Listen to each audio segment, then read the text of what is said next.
नमस्कार। आज फोटो पर टिप्स देने का दिन है। तो आज मेरे साथ दो वरिष्ठ फोटोग्राफर हैं।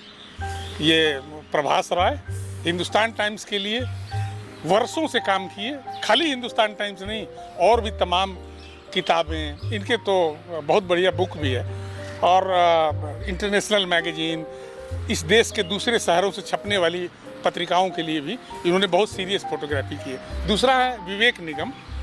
फाइन आर्ट में पढ़ाई के बाद इन्होंने इलाहाबाद यूनिवर्सिटी में जो मीडिया की पढ़ाई का सेंटर है वहाँ से फ़ोटो जर्नलिज्म पढ़े हैं, और अमर उजाला के लिए दिल्ली में काम कर।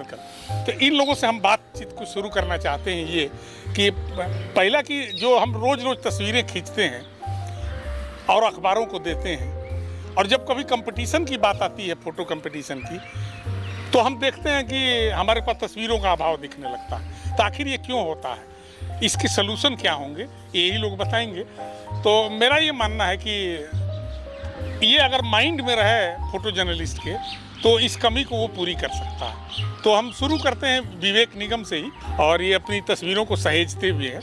तो चलिए हम विवेक जी से पूछते हैं कि क्या करना चाहिए फोटोग्राफर को ताकि उसके पास स्टॉक पिक्चर बनी रहे, और ख़ास बात यह कि वो 10 साल बाद भी ज़रूरत पड़े तो निकाल सके। आपको सबसे पहला मैं यही कहूँगा कि आपको फ़ोटोग्राफी से प्यार होना चाहिए। इतना प्यार होना चाहिए कि आप अपनी फ़ोटोग्राफ्स को सहेज सकें, उसे अच्छी जगह कंप्यूटर में, अपने हार्ड डिस्क में उसको बचा कर रखें। उस कार्यक्रम या कोई भी कार्यक्रम है, कोई भी इवेंट है, उसमें हम कुछ लीक से हटकर फ़ोटो शूट करें। उसमें हम ध्यान रखें अपने कंपोजिशन के लिए, बैकग्राउंड का ध्यान रखें कि बैकग्राउंड अच्छा हो।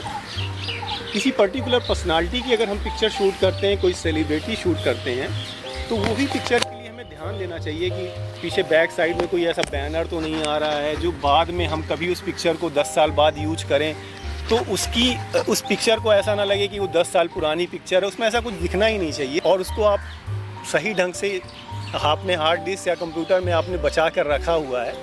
हम फोटो जर्नलिज्म कर रहे हैं, पर हमारे दिमाग में एक अच्छी पिक्चर जिसमें जो फोटोग्राफी के जितने एलिमेंट्स हमने सीखे हैं, पढ़ाई के दौरान सीखा है या करने के दौरान सीखा है, वो सब उस फोटोग्राफ में होना चाहिए। एक अच्छी एग्जीबिशन पिक्चर में एक अच्छी अवार्ड, आपको किसी अवार्ड में आपको अगर कुछ जीतना है, उसमें आपको कंटेंट के साथ साथ में अच्छा कंपोजिशन, सेंटर प्रोटेक्शन, सब्जेक्ट समझ में आना चाहिए, सबसे पहले दिखना चाहिए सब्जेक्ट, आपका मेन सब्जेक्ट। ये सब चीज़ें होना बहुत ज़रूरी है।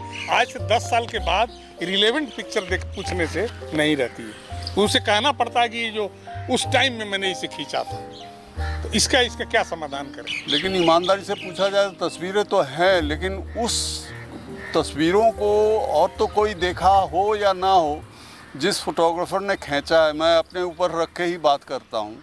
मुझे पता है कि मैंने क्या खींचा है, और उसको मेरे दिल में ये होता है कि क्या मैं इनमें से एक तस्वीर भी दे सकता हूँ, क्या मैं कंपटीशन के लायक फ़ोटो खींचा हूँ। तो अंतरात्मा कहता है कि नहीं, ये तस्वीरें जो है ये कंपटीशन के लायक नहीं है। बाद में जब वो कंपटीशन का रिज़ल्ट देखते हैं तो फिर पता चलता है यार इससे तो बेहतर मेरी पिक्चरें थी ये, लेकिन मेरी अंतरात्मा हमेशा कहता है कि इससे और बेहतर होनी चाहिए तस्वीर। नहीं, ये बिल्कुल आप ठीक कह रहे हैं, क्योंकि ये मेरे से जब कोई कहता है कि अपनी 5 बेस्ट पिक्चर दीजिए, हाँ, तो मेरे को बहुत असुविधा है। मैं कहता हूँ आज तक मैं 5 फोटो ही नहीं खींच पाया। मेरे पास करीब 10-12 हार्ड ड्राइव पड़ा हुआ है, हार्ड डिस्क पड़ा हुआ है। मैं सारा पिक्चर हार्ड ड्राइव में रख देता हूँ। मैं हमेशा कोशिश करता हूँ रॉ में शूट करने का, तो रॉ में शूट करने से फाइल साइज़ ऑटोमेटिकली बड़ा हो जाता है। तो मेरे एक अच्छे मित्र ने मुझसे कहा कि तुम्हारे पास इतनी तस्वीरें पड़ी हुई है, आजकल ढेर सारा वेबसाइट है जिसमें तुम तस्वीर दे दोगे तो वो बिकेगा, तो तुम्हारे पास कुछ पैसे आ जाएंगे, और तुम जब चाहो तब वो पिक्चर को चाहे वहाँ से हटा भी सकते हो, क्योंकि प्रॉपर्टी कॉपीराइट तुम्हारा ही रहेगा हमेशा। तो ये उन्होंने कई बार मेरे से कहा। एक बार मैंने कहा चलो करके देखते हैं, और उसके बाद क्या हुआ कि वाकई जब पैसा आना शुरू हुआ तो मज़ा आने लगा।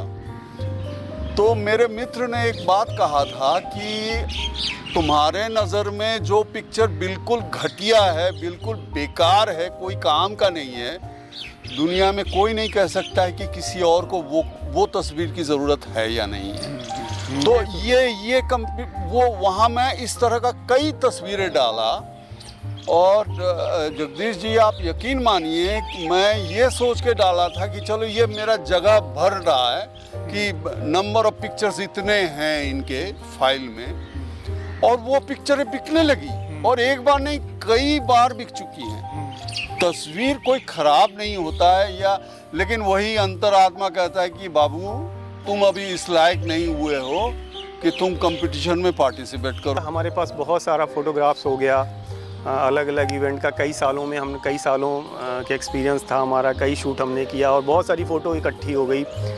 बड़ी समस्या आती है फ़ोटो जर्नलिस्ट के लिए कि वो अपना डाटा कैसे संभाल के रखे। जो फ़ोटोग्राफ्स वो रोज़ फील्ड पे जाता है, रोज़ शूट करता है। ये सबसे ज़्यादा इम्पोर्टेंट है एक फ़ोटो जर्नलिस्ट के लिए। मुझे लगता है कि कोई भी फ़ोटोग्राफ़र इतना शूट नहीं करता होगा जितना फ़ोटो जर्नलिस्ट शूट करता है, क्योंकि वो रोज़ फील्ड पे निकलता है। जो शूट किया हुआ है वो डाटा को कैसे संभाल के रखे, ये बहुत इंपॉर्टेंट है फ़ोटो जर्नलिस्ट के लिए। ऐसा कई बार होता है कि फ़ोटो जर्नलिस्ट के पास बहुत अच्छा आर्काइव्स होता है, बहुत अच्छा डाटा होता है, लेकिन अचानक कोई डिमांड आ जाती है, कोई आपसे मांगता है कि यार ये पिक्चर है आपके पास क्या, हम इसका पे करेंगे, आप प्लीज़ दे दीजिए। फ़ोटोग्राफ़र के पास रहता तो है फ़ोटो जर्नलिस्ट के पास, लेकिन उसको ढूंढने में उसको नानी आ जाती है। तो ये जो प्रॉब्लम है, इस प्रॉब्लम का सलूशन यह है कि आप शूट करने के बाद उसकी प्रॉपर गैलरी बना के कंप्यूटर में आपको रखना चाहिए, फ़ोल्डर का नाम लिख के रखना चाहिए। कुछ ऐसी फ़ोटोग्राफ्स जो उस दिन का, उस इवेंट की सबसे बेस्ट फ़ोटोग्राफ्स है, उसका आपको सिलेक्शन करके एक अलग सेपरेट फ़ोल्डर बना के आपको रखना चाहिए, ताकि उस पिक्चर को आप किसी फ़ोटो कंपटीशन में पार्टिसिपेट कर सकें, आपको ढूंढना ना पड़े नहीं कि यार वो पिक्चर हमने शूट किया था लेकिन कहाँ रखी है मुझे याद नहीं है। तो सेपरेट फ़ोल्डर बना के रखना, फाइल नेम में उस इवेंट का नाम, या उस किसी पर्सनालिटी का शूट किया है तो उस पर्सनालिटी का नाम करके आप अगर रखेंगे इस तरह से, तो आपको दिक्कतें नहीं आएंगी।